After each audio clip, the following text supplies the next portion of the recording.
ونستعينه ونستغفره ونؤمن به ونتوكل عليه ونعوذ بالله من شرور أنفسنا ومن سيئات أعمالنا من يهده الله فلا مضل له ومن يضلل فلا هادي له ونشهد أن لا إله إلا الله وحده لا شريك له ونشهد أن سيدنا وسندنا ونبينا ومولانا محمدا عبده ورسوله أما بعد فأعوذ بالله من الشيطان الرجيم بسم الله الرحمن الرحيم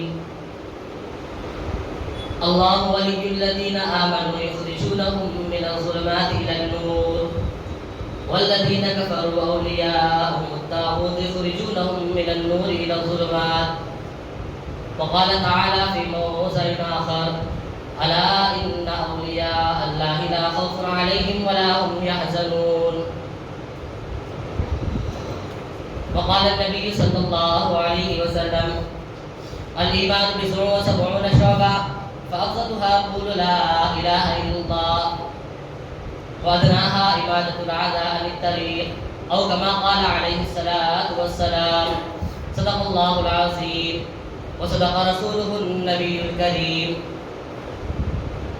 میرے محترم بزرگ اور دوستو، اللہ رب العزت کا بے انتہا فضل ہوا، کرم ہوا کہ اللہ رب العزت نے مجھے اور آپ کو جمعہ جیسا مبارک دن نصیب فرمایا، اور اللہ رب العزت کا مزید احسان و کرم یہ بھی ہوا کہ اللہ تبارک و تعالیٰ نے مجھے اور آپ کو جناب آقا حضرت محمد رسول اللہ صلی اللہ علیہ وسلم کو امتی بنا کر پیدا فرمایا.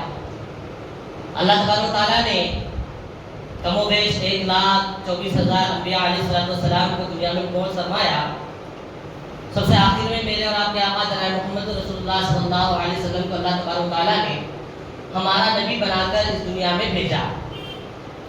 آپ کی آمد آخری آمد ہے، آپ آخری رسول ہیں، آپ آخری پیغمبر ہیں، آپ آخری نبی ہیں. آپ کے بعد کوئی نبی آنے والا نہیں ہے. آپ نے جاتے جاتے یہ بھی فرمایا خیر القرون قرنی ثم الذین یلونہم ثم الذین یلونہم. میرا ایک زمانہ ہوگا، میرے زمانے کے بعد خیر القرون کا زمانہ ہوگا، اس کے بعد ایک زمانہ ہوگا جو خیر القرون کا ہوگا، جس کے اندر فسادات نہیں ہوں گے، جس کے اندر اختلاف نہیں ہوں گے. اس کے بعد اللہ تبارک و تعالیٰ نے صحابہ کے دور کو ہمارے سامنے لا کر رکھا، اس کے بعد تابعین کے دور کو، اس کے بعد تبع تابعین کے دور کو، اور اللہ تبارک و تعالیٰ نے اولیاء کے دور کو اب تک جاری رکھا ہے.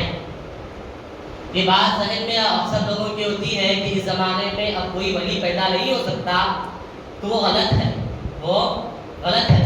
اللہ تبارک و تعالیٰ نے قرآن مجید کے اندر فرمایا کونوا مع الصادقین، ایمان والو سچوں کے ساتھ رہو، ایمان والو سچوں کے ساتھ رہو، یعنی ایسے لوگوں کے ساتھ رہو جن کے اندر خدا کا خوف ہو، جن کے اندر اللہ کی خشیت ہو، جو اللہ کے احکامات کو پورے کرتے ہو، جو میرے نبی حضرت محمد رسول اللہ صلی اللہ علیہ وسلم کی سنتوں کو اپناتے ہو، ایسے لوگوں کے ساتھ رہنا. اور ہم دعا بھی کرتے ہیں، ہر نماز کے اندر سورہ فاتحہ پڑھتے ہیں، اور سورہ فاتحہ کے اندر ہم دعا کرتے ہیں اہدنا الصراط المستقیم، اے اللہ ہمیں ایسے لوگوں کے راستے پر چلا جس پر تو نے انعام فرمایا ہے. صراط الذین انعمت علیہم، ان لوگوں کے راستے پر جن پر آپ نے انعام فرمایا ہے. اب وہ انعام جن پر فرمایا گیا وہ کون ہے؟ من النبیین والصدیقین والشہداء والصالحین. سب سے پہلے نبیین، صدیقین، شہداء اور صالحین.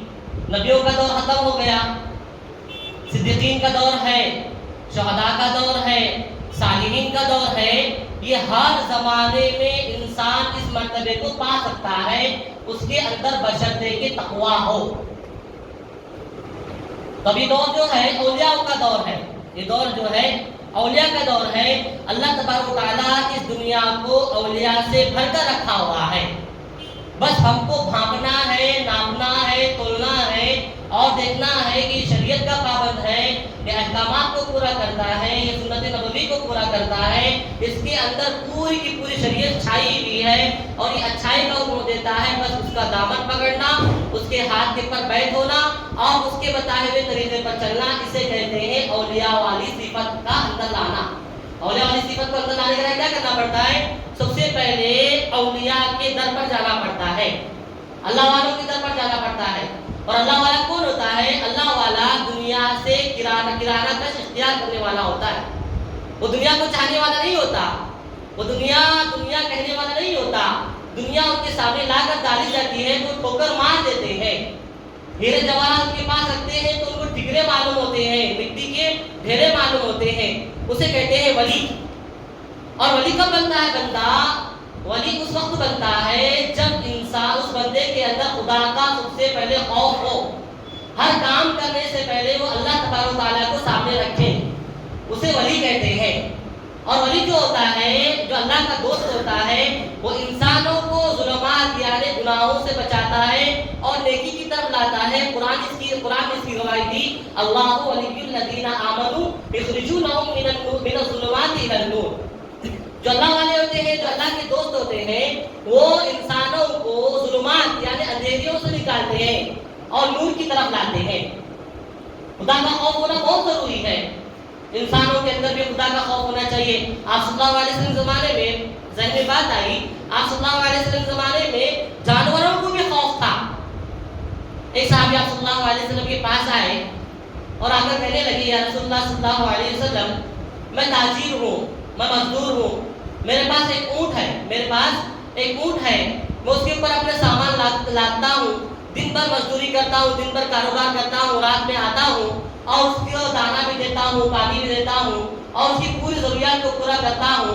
اور جب میں سونے کے لیے چارپائی پر جاتا ہوں تو میرے بازو ہوتا ہے، جب مجھے تھکا ہوا ہوتا ہوں، تھکے والا ہوتا ہوں اور سونے کے لیے چارپائی کے اوپر لیٹتا ہوں، تخت کے اوپر لیٹتا ہوں، تو میرا اونٹ بری آوازیں نکالتا ہے، میرا اونٹ بری آوازیں نکالتا ہے، ایسی بھیانک آواز نکالتا ہے، ایسی ڈراؤنی آواز نکالتا ہے کہ میری نیند بیدار ہو جاتی ہے۔ میں دن کا تھکا ہارا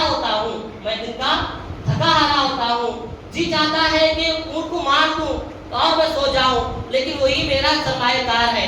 آپ صلی اللہ علیہ وسلم کے سامنے شکایت کی، آپ صلی اللہ علیہ وسلم نے فرمایا کہ آپ کو مدعا علیہ کہاں ہے، اسے بلا کر لاؤ، یعنی اونٹ کو بلاؤ، ہم اس سے پوچھیں گے۔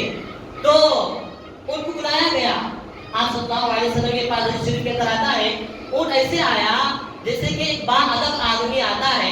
اونٹ آہستہ آیا آپ صلی اللہ علیہ وسلم کے پاس، سامنے دو زانو بیٹھا، بیٹھنے کے بعد آپ صلی اللہ علیہ وسلم کے پاس سامنے بیٹھا، آپ صلی اللہ علیہ وسلم نے فرمایا اس اونٹ سے مخاطب ہو کر، اے اونٹ، تیرا مالک تجھے دانہ بھی دیتا ہے، پانی بھی دیتا ہے اور جتنا تیرے اوپر بوجھ ڈالنا ہے اتنا ہی ڈالتا ہے، اور تو گھر پر آتا ہے، تیرا مالک سونے کی تیاری کرتا ہے، اس وقت تو بیدار رہتا ہے، کیا بات ہے؟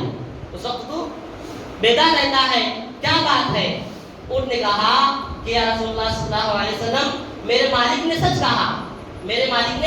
سچ کہا، وہ میرے اوپر بوجھ اتنا ہی ڈالتا ہے جتنا میں سہ سکتا ہوں، وہ مجھے دانا بھی دیتا ہے، پانی بھی دیتا ہے اور میری پوری خدمت کرتا ہے، اور رات میں جب میں اور میرا مالک گھر میں آتے ہیں، مغرب کا وقت ہوتا ہے، میرا مالک کھانا کھاتا ہے اور چارپائی کے اوپر لیٹ جاتا ہے، اور اس کی دل کے اندر بات آتی ہے کہ عشاء کی نماز تھوڑی دیر کے بعد پڑھوں گا، تب تک کمبر کو سیدھی کر لوں، اپنے بدن کو سیدھا کر لوں، اٹھوں گا اور نماز پڑھوں گا۔ جب وہ سو جاتا ہے، تھکے والا ہوتا ہے، میرا مالک تھکا ہوتا ہے، وہ سو جاتا ہے تو اسے نیند لگ جاتی ہے اور عشاء کا وقت جاتا رہتا ہے، وہ مجھے برداشت نہیں ہوتا، میں آواز نکالتا ہوں تو وہ اٹھتا نہیں، جب میں بھیانک آواز نکالتا ہوں تو وہ اٹھ جاتا ہے، اٹھنے کے بعد مجھے ڈانٹتا ہے اور سو جاتا ہے، اور اس کی نماز عشاء غائب ہو جاتی ہے، قضا ہو جاتی ہے۔ آپ صلی اللہ علیہ وسلم نے فرمایا کہ تجھے اس کی اتنی فکر کیوں؟ آپ نے فرمایا، انہوں نے کہا، یا رسول اللہ صلی اللہ علیہ وسلم، میں نے آپ کے ذریعے سنا ہے کہ کل قیامت قائم ہوگی، میرے مالک کا حساب کتاب ہوگا اور میں بھی اس وقت اس جگہ پر کھڑا رہوں گا، اللہ تبارک و تعالیٰ مجھ سے پوچھے گا، تیرا مالک تیرے اوپر بوجھ برابر نہ لاتا تھا، دانا دیتا تھا، پانی دیتا تھا، اور تیرا مالک عشاء کی نماز چھوڑ کر سو جاتا تھا، تو نے اسے کیوں نہیں جگایا؟ اس لیے میں رسول اللہ صلی اللہ علیہ وسلم اس کو جگاتا ہوں۔ آپ صلی اللہ علیہ وسلم نے فرمایا کہ ایک جانور کے اندر خدا کی اتنی خشیت ہے تو انسان کے اندر کتنی خشیت ہونی چاہیے، انسان کے اندر کتنا خوف ہونا چاہیے۔ ہم کو تو اللہ نے اشرف المخلوقات بنایا ہے، جانوروں کو کہا جائے گا تم مٹی ہو جاؤ، حساب کتاب ہو جائے گا، جانوروں کا کوئی حساب و کتاب نہیں، ہم اشرف المخلوقات ہیں، ہمارا حساب کتاب ہوگا، ہمارے نام اعمال کو تولا جائے گا، ہمارے نام اعمال سیدھے ہاتھ میں دیا جائے گا یا بائیں ہاتھ میں دیا جائے گا۔ ہم کو کسی بات کی فکر نہیں ہے، اگر اس کی فکر ہوتی تو ہمارے اندر خدا کا خوف ہوتا، اور جس کے اندر خدا کا خوف ہوتا ہے اللہ تبارک و تعالیٰ اسے اپنا دوست بنا دیتے ہیں۔ ایک صحابی رونے لگے، زاروں قطار رونے لگے مسجد نبوی کے اندر، دوسرے صحابی آئے، بتاؤ آپ کو کوئی تکلیف ہے، آپ کو کوئی تکلیف ہے؟ انہوں نے کہا کہ مجھے کوئی تکلیف نہیں ہے۔ تو آپ اتنا کیوں رو رہے ہیں، آپ ہچکیاں نہیں کر رہے ہیں، کیا بات ہے آپ اتنا کیوں رو رہے ہیں؟ وہ صحابی نے فرمایا کہ مجھے امید ہے، وہ صحابی نے فرمایا مجھے امید ہے کہ اللہ تبارک و تعالیٰ مجھے ضرور جنت میں ڈالے گا، کیونکہ میرے گناہ اتنے زیادہ نہیں ہیں، لیکن اگر اللہ کے سامنے جاؤں گا اور اللہ تبارک و تعالیٰ مجھے حساب کے لیے اپنے سامنے ٹھہرائے گا تو میں ایک دانے کا حساب بھی نہیں دے سکتا، میں ایک دانے کا بھی حساب نہیں دے سکتا۔ اس صحابہ کے اندر خوف تھا۔ حضرت عمر رضی اللہ تعالیٰ عنہ نے ایک مرتبہ ایک صحابی سے فرمایا کہ میرے پاس، آپ نے فرمایا کہ پانی پینے کی خواہش ہے، پانی لایا جائے، خادم نے شربت لا کر دیا، آپ رونے لگے۔ خادم نے کہا اے امیر المومنین کیا بات ہے، اللہ تبارک و تعالیٰ کی نعمت ہے، آپ نوش فرما لیجئے۔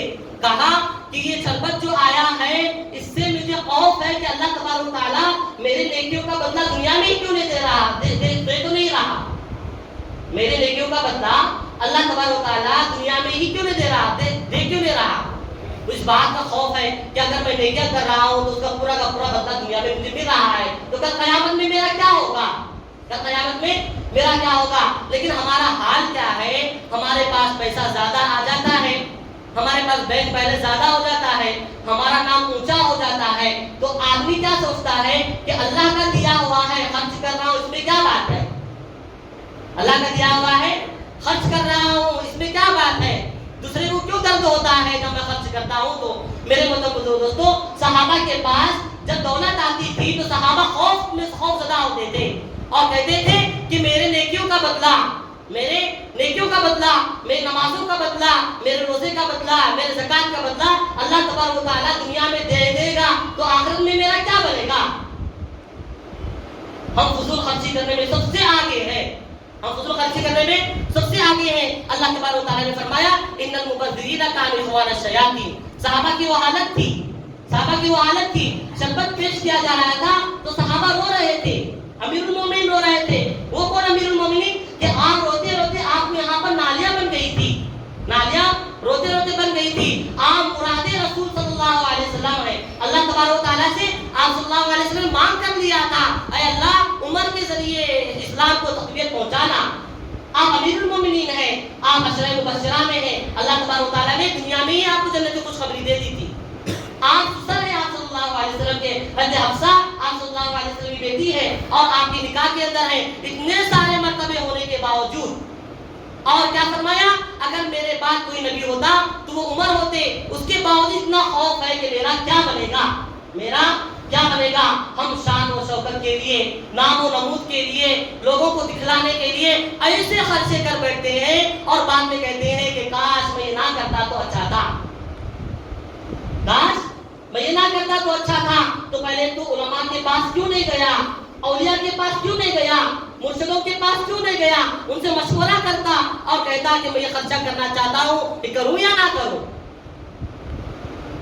میرے مطلب تو بولنا پڑے گا، کیونکہ اللہ والے جو ہوتے ہیں، اللہ والوں کی ایک صفت ہوتی ہے، اللہ تبارک و تعالیٰ فرماتا ہے کہ ظلمات کے اندر جاتا ہوا بندہ تم دیکھو اور اس کو نہ روکو تو کل قیامت کی تمہاری پوچھ ہوگی، تمہارے لیے قیامت میں پوچھ ہوگی۔ گھر والوں کو غلط کام کرتے ہوئے دیکھو تو ان کو روکو، اگر ان کو نہیں روکا گیا تو تم کو پکڑ ہوگی، بیوی پکڑے گی، بہن پکڑے گی، بیٹی پکڑے گی، ماں پکڑے گی اور کہے گی کہاں جنت میں چلا جا رہا ہے، واپس آ چل ہمارے ساتھ جہنم میں۔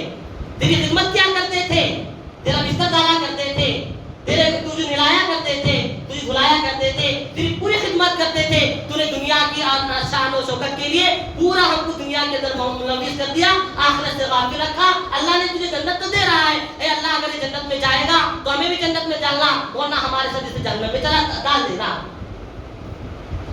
اللہ نے شیطان کا بھائی کہا، اللہ نے شیطان کا بھائی کہا۔ ہر آدمی کے اندر یہ صفت کا ہونا ضروری ہے، اللہ کا خوف ہونا ضروری ہے، اللہ کا خوف ہونا بہت ضروری ہے۔ اللہ کا خوف کیسے آئے گا؟ اب سوال پیدا ہوتا ہے اللہ کا خوف کیسے آئے گا؟ تو میرے محترم کثرت ذکر، آدمی کثرت سے ذکر کرنا، اٹھتے چلتے بیٹھتے آپ کسی مرشد کے پاس جاؤ، ان کے ہاتھ کے اوپر بیٹھ ہو جاؤ، کسی اللہ والوں کے پاس جاؤ، ان کے ہاتھ کے اوپر بیٹھا ہو جاؤ، تو وہ سب سے پہلے آپ کو یہ بات بتلائیں گے کہ میرے ہاتھ کے اوپر بیٹھ کرنا اور سب سے پہلے تم ذکر کرنا۔ اگر ذکر کریں گے تو تمہارا دل کا اندر جو میلا ہے، جو کچیلا ہے، وہ سب کا سب صاف ہو جائے گا اور یہ گھر اللہ کا گھر بنے گا، اللہ تبارک و تعالیٰ اس کے اندر سمائے گا۔ اللہ تبارک و تعالیٰ فرماتا ہے اللہ تعالی یحب الطہارۃ، میں پاک ہوں، پاکی کو پسند کرتا ہوں، جس کا دل پاک ہوگا میں اس کے دل کے اندر آؤں گا، جس کا دل ناپاک ہوگا میں اس کے دل کے اندر کبھی نہیں آؤں گا۔ اولیاء ہوتے ہیں ذکر کے ذریعے دل کو صاف کرتے ہیں، اور ایک دوسری چیز ہوتی ہے، ایک روحانیت والا اور ایک دنیا والا جسم ہوتا ہے۔ ایک آدمی یہاں تو زندہ رہتا ہے، یہاں تو آدمی زندہ رہتا ہے، بس زندہ ہے، چل رہا ہے، زندگی گزار رہا ہے، لیکن روحانیت والی جو زندگی ہوتی ہے اس کے اندر وہ مردہ رہتا ہے۔ ہمارے سامنے بات آ جائے تو فوراً اس کے اوپر عمل کرنے کی تیاری کرنا، سامنے والے کو برا لگے بھلا لگے، بس میرے ذہن کے اندر یہ بات آئی کہ فلاں چیز کرنے سے میرا دل پاک ہوتا ہے، بس ذکر کرنا شروع کرو۔ اور اگر معلوم ہونے کے بعد نہ کرے، اللہ تبارک و تعالیٰ فرماتا ہے لَهُمْ قُلُوبٌ لَا يَفْقَهُونَ بِهَا، ان کے دل ہے یہ سمجھتے نہیں، وَلَهُمْ أَعْيُنٌ لَا يُبْصِرُونَ بِهَا، ان کے آنکھیں یہ دیکھتے نہیں، وَلَهُمْ آذَانٌ لَا يَسْمَعُونَ بِهَا، ان کے کان یہ سنتے نہیں، أُولَٰئِكَ كَالْأَنْعَامِ، اللہ نے کیا فرمایا؟ یہ جانوروں کی طرح ہے، بل ہم اضل، بلکہ جانوروں سے بدتر ہے۔ تو میرا مطلب جب بھی کوئی بات ہمارے ذہن میں آ جائے فوراً اس کے اوپر عمل کرنا، یہ اولیاء والی صفت ہے۔ لیکن ہم نے اولیاء کو بھی کیا بنا کر رکھا ہے؟ چاشمے کا دن تھا، چاشمے کے دن تھا، بولنا تو نہیں چاہ رہا میرے محترم دوستو، اولیاء نے کبھی یہ زندگی میں اپنے نہیں سکھلایا، کبھی نہیں بتلایا کہ یہ کام کرو، کھانا کھلا رہے ہیں کھلاؤ، ہم نے اس سے تم کو منع نہیں کیا، اور ہم یہ بھی نہیں کہتے کھلاؤ، بکرے کاٹے ہم نے منع نہیں کیا، لیکن جس کے نام کے سامنے، جس کے حضور کے سامنے، جس کے چلے کے سامنے تم ڈی جے لگاؤ اور ناچو اور کہو کہ ہم نے حق ادا کیا اولیاء کا، یہ حق ہے، آنکھوں سے دیکھ کر بتا رہا ہوں، نوجوان بچے ایسے گانے لگا کر ناچ رہے تھے جیسے کہ اپنے ماں اور باپ کی شادی میں ناچ رہے ہیں۔ کیا صورت دے کر جائیں گے شیخ عبد القادر جیلانی رحمۃ اللہ علیہ کے پاس؟ کیا ہم نے تم کو یہ سبق دیا تھا؟ سن ہجری 661 میں آپ کی وفات ہوئی غالباً، اس تاریخ کو اٹھا کر دیکھو، اب تک کس نے حکم دیا ڈی جے لگاؤ ناچو؟ یہ مسلمانوں والی صفت ہے؟ نہیں میرے محترم دوستو، مسلمانوں والی صفت ہو ہی نہیں سکتی۔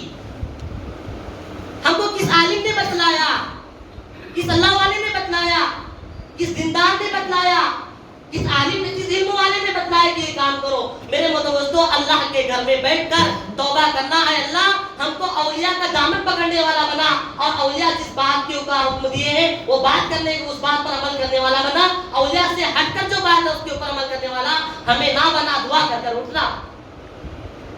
روحانیت والی زندگی میں ہم مردہ ہیں۔ ابو الحسن نوری رحمۃ اللہ علیہ کے پاس ملاقات کے لیے بزرگ نکلے، شوق تھا، شہر میں پہنچنے سے پہلے ایک درخت کے نیچے سو گئے، سو جانے کے بعد دو پرندے تھے درخت کے اوپر بیٹھے ہوئے تھے، وہ آپس میں بات کر رہے تھے کہ ابو الحسن نوری رحمۃ اللہ علیہ کا انتقال ہو گیا۔ وہ اللہ والے سننے کے بعد بیدار ہو گئے، میں حضرت سے ملنے جا رہا تھا اور مجھے یہ خبر پہنچی کہ ان کا انتقال ہو گیا۔ اللہ والے ہوتے ہیں، اللہ تبارک و تعالیٰ انہیں جانوروں کی بولی سکھلاتا ہے، اللہ تعالیٰ انہیں جانوروں کی بولی بھی سمجھا دیتا ہے۔ وہ فوراً اٹھے اور جلدی شہر کے اندر داخل ہوئے، دیکھا کہ لوگ عام زندگی گزار رہے ہیں، آپ کے محلے کے اندر داخل ہوئے، دیکھا کہ لوگ عام زندگی گزار رہے ہیں، کوئی ہلچل نہیں ہے، کوئی بات نہیں ہے۔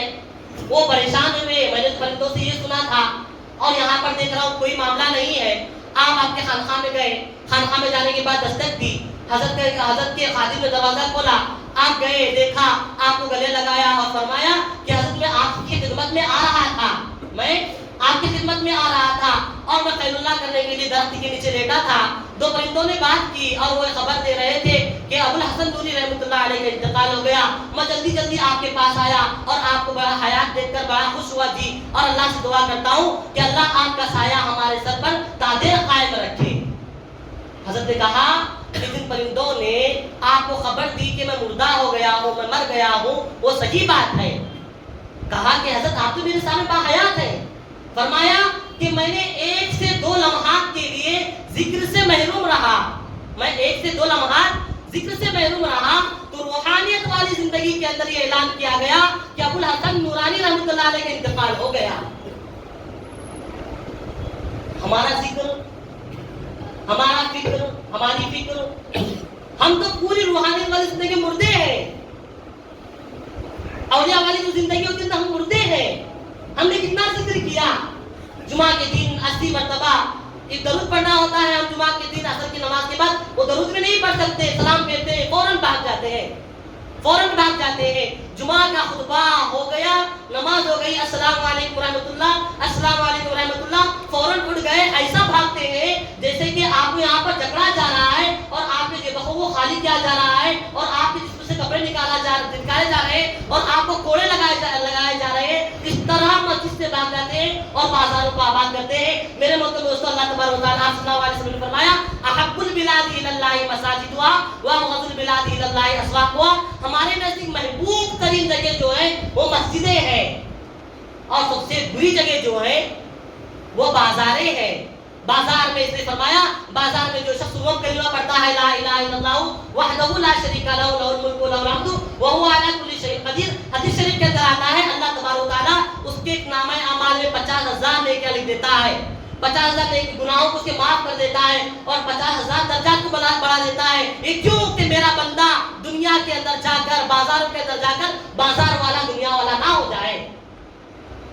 اللہ والے ہونے کی سب سے بڑی صفت بھی یہ ہے کہ اس کا دل ہمیشہ مسجد میں اٹکا رہے، اس کا دل مسجد میں اٹکا رہے اور زبان پر ہمیشہ اللہ اللہ رہے۔ ایک عالم صاحب شیطان سے ملے، ایک عالم صاحب ایک شیطان سے ملے اور کہا کہ شیطان تیرا زور کس پر نہیں چلتا، تیرا زور کس پر نہیں چلتا؟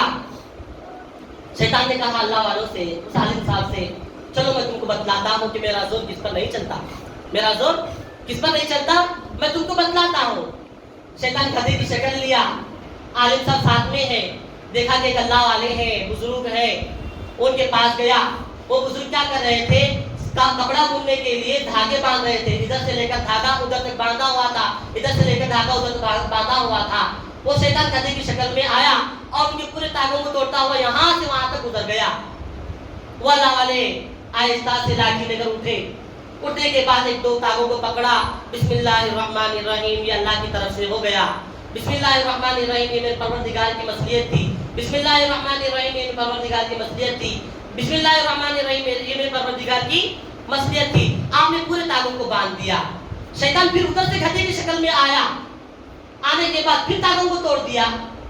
وہ اللہ والے پھر اٹھے، بسم اللہ الرحمن الرحیم، یہ اللہ کی طرف سے ہے، بسم اللہ الرحمن الرحیم، یہ اللہ کی طرف سے ہے۔ اگر ہم ہوتے تو سب سے پہلے گدھے کو مارتے، اسے برا بلا کہتے اور کہتے یہ گدھے کی طرف سے ہوا، یہ گدھے کی طرف سے ہوا، لیکن وہ اللہ والے کہنے لگے یہ اللہ کی طرف سے ہوا اور بسم اللہ الرحمن الرحیم پڑھ کر وہ دھاگوں کو باندھنے لگے۔ عالم صاحب سے شیطان نے کہا اے عالم سننا، میرا زور ایسے لوگوں کے اوپر نہیں چلتا جن کے زبان کے اوپر ذکر ہو اور جس کے دماغ کے اندر خدا ہو، میں اس کے اوپر کبھی بھی حکومت نہیں کر سکتا اور نہ اسے کبھی بھٹکا سکتا۔ یہ اولیاء ہوتے ہیں، یہ کون ہوتے ہیں؟ اولیاء ہوتے ہیں، ہمیں ظلمات سے نکال دیتے ہیں۔ آؤ تو صحیح، پوچھو تو صحیح زندگی گزارنے کے مسائل، پوچھو تو صحیح زندگی گزارنے کے مسائل۔ چھلے کے وقت کیا پکانا، چھلے کے وقت کیا پکانا، مہندی کے وقت کیا پکانا اور ہلدی کے وقت کیا پکانا، پومانے میں کیا پکانا، نکاح خانے میں کیا پکانا، ولیمے میں تو ایسا پکانا کہ وہ سب سے بڑی سنت ہے، ولیمے میں ایسا پکانا کہ وہ سب سے بڑی سنت ہے۔ اور تم سے پوچھا جائے کہ ولیمے میں گئے تھے تو ہم نے کہا کہ میں نہیں گیا تھا. کیوں نہیں گئے تھے؟ تو ولیمہ تو سنت ہے، کھانا چاہیے. کیسا ولیمہ کرنا وہ بھی علماء سے پوچھنا پڑے گا. تب تم کو ظلمات سے نکالا جائے گا، تب تم کو برائی سے نکالا جائے گا، اور تم کو بتایا جائے گا اس طرح کرنے سے تمہارا ولیمہ ہوگا، اس طرح کرنے سے تمہارا ولیمہ نہیں ہوگا. یہی تو ظلمات سے نکالنا ہے. اللہ ولی الذین آمنوا یخرجونہم من الظلمات الی النور. اللہ تبارک و تعالیٰ فرماتا ہے کہ ہمارے جو دوست ہوتے ہیں وہ گندگی سے، اندھیریوں سے نکالتے ہیں نور کی طرف. اور آگے کیا فرمایا؟ والذین کفروا اولیاءہم الطاغوت. اور جو لوگ کفر کرتے ہیں اور شیطان کے دوست ہوتے ہیں، شیطان والی صفت ہوتے ہیں، یخرجونہم من النور الی الظلمات. ان کو اچھائی سے نکالتے ہیں، برائی میں ڈالتے ہیں. اس نے فرمایا دوست بھی ہو تو ایسا دوست ہو جو صحیح رہبری کرے، تو میرے محترم دوستو، 3 جمعہ سے ہم آپ کے حضرات کے سامنے ایک آواز لگا رہے ہیں کہ آپ کے پاس کوئی مسئلہ آ جائے علماء سے رابطہ کرو، چاہے دنیاوی مسائل ہو چاہے اخروی مسائل ہو. حالات بڑے سنگین ہیں اور ایک خبیث بیٹھا ہوا ہے. ہم تکیہ لگا کر سوئے ہوئے ہیں. وسیم رضوی نام تو نہیں لینا چاہیے مسجد کے اندر نام بھی نہیں لینا چاہیے. ہمارے نبی کے اوپر اتنی بڑی شان میں گستاخی اور ہم سوئے ہوئے ہیں.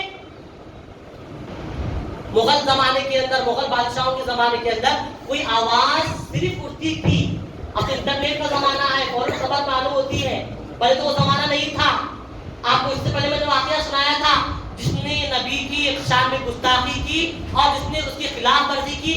قسم کھا کر کہتا ہوں میرے محترم دوستو، اللہ تبارک و تعالیٰ تمہاری دنیا بھی بنا دے گا اور آخرت بھی بنا دے گا. دنیا میں اللہ کے نبی کی زیارت ہوگی اور اللہ کے نبی آپ کو سیدھے راستے پر چلائیں گے. کل قیامت کی سب کے اوپر ہاتھ رکھ کر سیدھے جنت میں پہنچا دیں گے.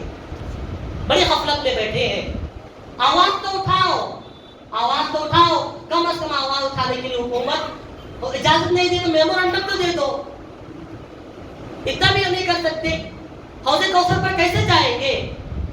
کیا صورت لے کر جائیں گے؟ کس صورت سے جامع کوثر کا پیالہ ہاتھ میں لیں گے؟ کس صورت سے آپ صلی اللہ علیہ وسلم کے پاس کھڑے رہیں گے؟ تمہارے پاس ہر چیز تھی، طاقت تھی، پیسہ تھا، پاور تھا. تم نے استعمال کر کر میرے شان میں گستاخی کرنے والے کو بارے میں کچھ نہیں سوچا.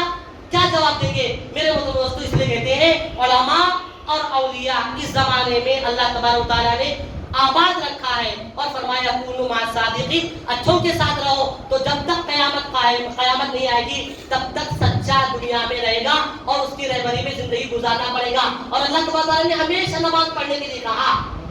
اللہ تعالیٰ فرماتا ہے مانگو میرے سے اہدنا الصراط المستقیم، اے اللہ ہمیں سیدھے راستے پر چلا. صراط الذین انعمت علیہم، ان لوگوں کے راستے پر جس پر تو نے انعام فرمایا. وہ لوگ کون ہیں؟